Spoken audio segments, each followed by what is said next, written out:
They don't have the balls to do that. They also don't have the intelligence to pull off sophisticated attack. They did it once, 9/11. But they had lots of funding, resources. A lot of doors were opened. Yes, for them.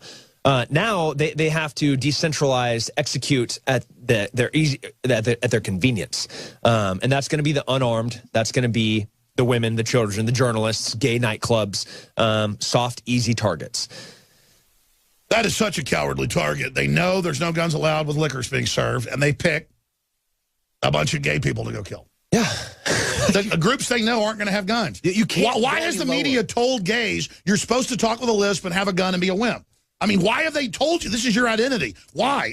It's like feminists. Don't have guns, women. That's how women are empowered, is having guns and knowing how to fight. Yeah, I'm begging the LGBT community right now. Call me, get my email, go to InfoWars, get in contact with me. Let me give you tools to save. Give them your Twitter, give them your Facebook, give them your sheepdog response. You don't get this. They are coming to kill you. That religion does not want you to exist. That's the first group they target in the Middle East. Don't you get it? They throw you off roofs. They throw you off cliffs. They shoot you in nightclubs. They're going to burn you alive. They're going to behead you. Their Bible tells them to stone you to death.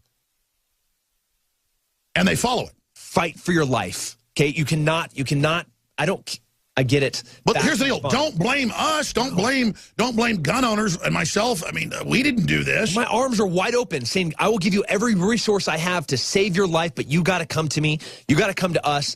This community, the right, the patriots want you to live. You're an American just like me. Don't die unarmed and helpless in a nightclub. And sure as hell don't worship, it's Stockholm Syndrome. I predict, though, they're going to worship the Muslims now. It's going to be a big kumbaya with prayers, circles, and all this garbage. We know that tolerance is really well respected by the Muslim community. They're like... No, what happens is the most radical for over 1,000 years compete with each other to take over society and enslave and henpeck and boss everybody around because it's a freaking cult. When they see tolerance, when they see... Just like you're saying, the Stockholm Syndrome, if the LGBT community then says with open arms, hey, we love you, we forgive you, we support you, they view that as weakness. They don't view that as kindness and strength. That's weakness, and they'll continue to murder you at their convenience and their leisure, and they're going to do it all the damn time. We're going to go to break here in a moment and come back with Rob Dew, who is in Dresden, Germany. I think he may have gone to Prague now. He got incredible footage of General Petraeus at Bilderberg. He walks up, and Petraeus runs from him. And I'm not attacking Petraeus. I think it was wrong that he got in trouble and Hillary didn't. But the point is, that's how scared he is. Talking about the secret meeting, he runs. Then Peter Thiel, a multi-billionaire that founded PayPal and a bunch of other stuff, he actually talks about Bilderberg for the first time ever. And again, this is the group pushing for one world government, what's allied with radical Islam. This is the enemy, folks. I don't mean you're all bad if you go to Bilderberg, but it's the folks that set up the EU, the Global Government Project, all of it. You're over there to cover. These are the folks that opened the door to Europe. What's coming up after the break, Rob, dude? Well, I think we can talk about a lot of things. Chasing down General Petraeus, who didn't want to talk about Hillary's email scandal.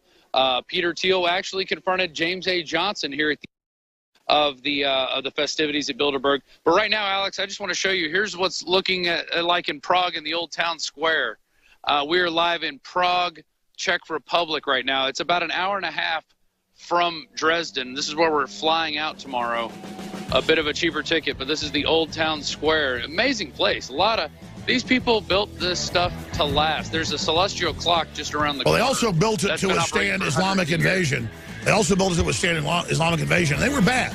They should have just opened up, given their daughters over, and we could all be living in mud huts right now. How dare them build those cathedrals? That's, the big mosque, the blue mosque there in Turkey, in Istanbul, Constantinople. By the way, the incredible video is up on Infowars.com and PrisonPlanet.com. It's just over the top. It was linked on DrudgeReport.com over the weekend. Then it got overshadowed, unfortunately, by the tragic events in Orlando. 50-plus dead, 60-plus wounded. Tim Kennedy, terrorism expert, current Special Forces operator. And, of course, we have Rob Dew there in Germany. Paul Watson and others, they've done a great job. We sent them there to show the shadow government Bilderberg group openly opening the borders, advertising for military-age men to come in, allowing them to attack, and then declaring civil emergencies and arresting Germans and others that criticize it.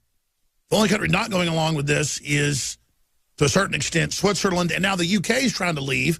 The Euro, they never even voted to be in. So I was just talking to Tim Kennedy here in the break, and I'm going to play this Petraeus clip. Rob Dew, what do you think the play is, the end game? I mean, logic must be suspended, or the West, the governments would get in trouble for doing this destabilization. But if they can just blame our free speech or our guns, they win. And so I guess they think we're that dumb, they're going to pass all these hate speech laws, get rid of free speech in Europe and the United States on the backs of the radical, crazy people they brought in. Rob Dew, what do you think's happening? Well, I'll tell you what, Alex, the people I've met in Dresden, Germany, about half of them agree with the migrant policy. They think it's great. They think they can take as many migrants as they want, which I don't understand. So they're suicidal, brainwashed liberals. They're just, they just are committing suicide. They are. And they don't realize that. They say, oh, you're wrong. We tell them, hey, most of the crimes are committed by migrants. Oh, that's fake. Well, it's from the German government. How fake can it be? So you're dealing with that type of dichotomy. And then you almost got robbed last week on video at the train station with them jumping around you and looking like... They were everywhere. Yeah. No, they were drunk. There were kids coming up. They were from Algeria. It's crazy what's going on in Europe. And they've brainwashed half the population, at least, maybe even more, to believe that the migrant solution by bringing more people in is good. And they've been told, with Peter Sutherland and others, that there is no borders. We're just going to have open borders, and migrants can come freely. But they don't want to assimilate. They don't want to You interviewed that guy that said, I want the free money, but I hate the Germans, and we're going to take over. And he's literally like a cartoon character from Bugs Bunny going, I take over my country, your women mine. Yeah. The liberals like, oh, we love you, Huffington Post. Here's how to wear a hijab. It's so sexy if you're liberal. Wear one to make the Muslims more comfortable. And hey, have sex with Muslims, because now we got to bring them in and have sex with them. And the German government came out and said, have sex. Hitler told the German women have sex with the soldiers, have more kids, which made sense. They were killing everybody. They had to reproduce for all the soldiers that were dead. I'm not defending Hitler. That's just a fact. But instead, now they're telling, have you heard this? Yeah. The German government says, have sex with Muslim men. Tim Kennedy. Yeah, it's prima nocta. It's not like a new thing. The British did it with the Irish and the Scottish. It's when you're trying to... If we can't defeat them, we'll just breed them out. It's a great plan. But first, you got to take their guns, and then you're absolutely right that there's no such thing as assimilation when it comes to Sharia law. There's one solution, and that is the complete annihilation of anything that does not subscribe to your theology. So it's the Borg. You will assimilate. Yeah, or you'll die. Or we'll kill you. We'll burn you. We'll drown you. We'll throw you off cliffs. We'll behead you. We'll do anything if you don't assimilate. This isn't a culture that ever put up with anybody having any free will. Yeah. It's totally monotheistic dictatorship run by men, and the cuckold Gloria Steinems love it. It blows my mind that, I was just in Berlin, and I was wearing a shirt that had the letter N in Arabic on it, which is being painted on Christian and Jews' doors that ISIS is going to target. I was wearing the shirt intentionally because I just want to see what reaction I would get. Within minutes of walking down the street of Berlin, I had groups of Middle Eastern men that were kind of following me around. Oh, I wish I could have. That's what happened to my crew. They follow you around. In fact, you saw that last night. Yeah. Sorry, go ahead. Yeah, I saw the exact same thing here in Austin, Texas. Not in Berlin, not in Syria, not in Iraq. I saw it here in Austin. The Rot rally is going on. It's a big motorcycle rally. And there were a lot of motorcycle clubs have veterans in them. And they wear the patches that say what units that they were in. They were in the Marines, or they were in the Army, 101st Division.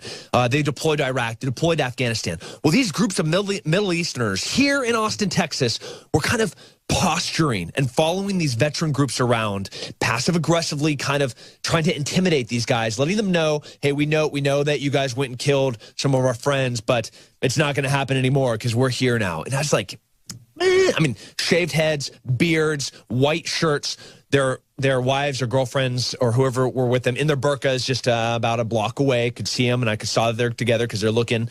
But oh, my God. They were showing off to them. Yep, downtown Austin. Like a gang. Look at this, ladies. I'm going to creep up to some veterans who don't even know what's going on. Yeah. And it was like 1980 in L.A., and it was the Bloods and the Crips. Like, no, look, I'm here. Like, Can I show folks the photo you sent me about a week ago? Which one? The domain? Yeah.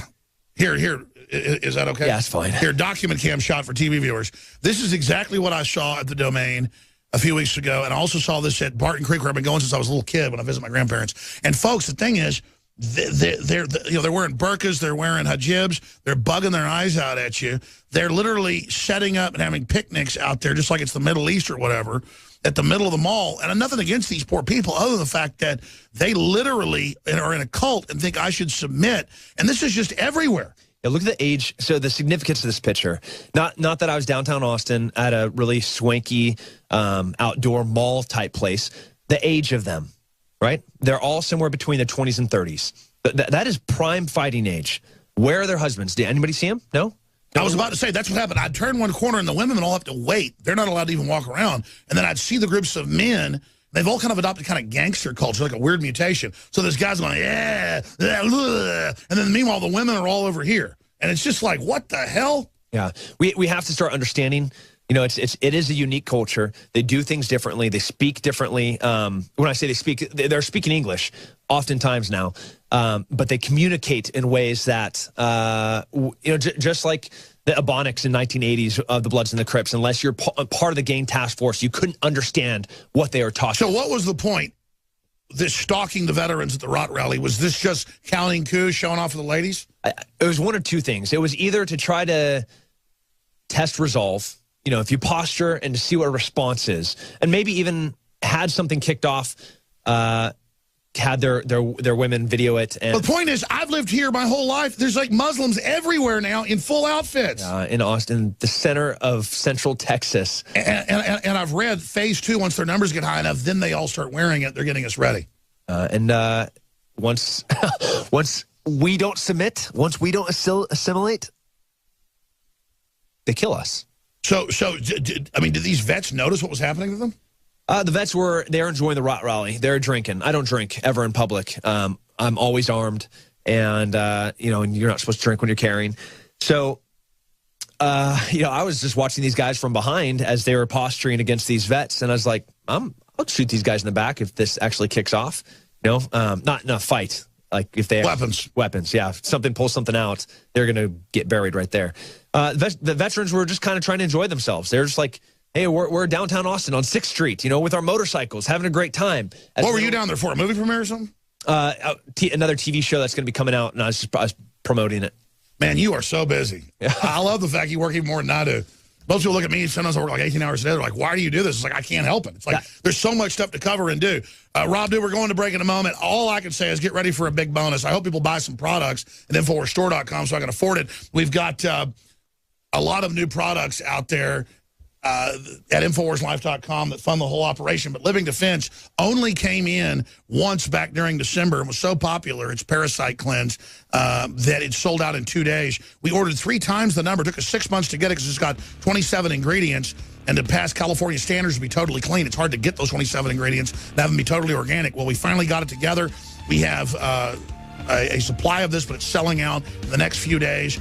It's 120 capsules, and we're discounting it 25% off, even though it's selling out, because I want you to take advantage of this at InfoWarsLife.com, and that helps us fund this operation, sending our crew all over the world. We'll be right back with Rob Dude, Joe Biggs, and Tim Kennedy. I'm Alex Jones.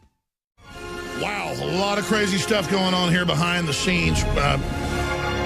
Our reporter has gotten to the nightclub, the scene of where 50-plus people were killed at the gay nightclub. I'm just busy looking at news headlines blaming the Patriot community and the Second Amendment. Well, wow, we all did this. Like if a criminal runs over somebody with a car, you know, I guess it's all car drivers' faults. Tim Kennedy is our guest, Special Forces veteran expert on terrorism. Rob Dew, we've lost his connection. We're going to be having Joe Biggs pop in from the site of this attack.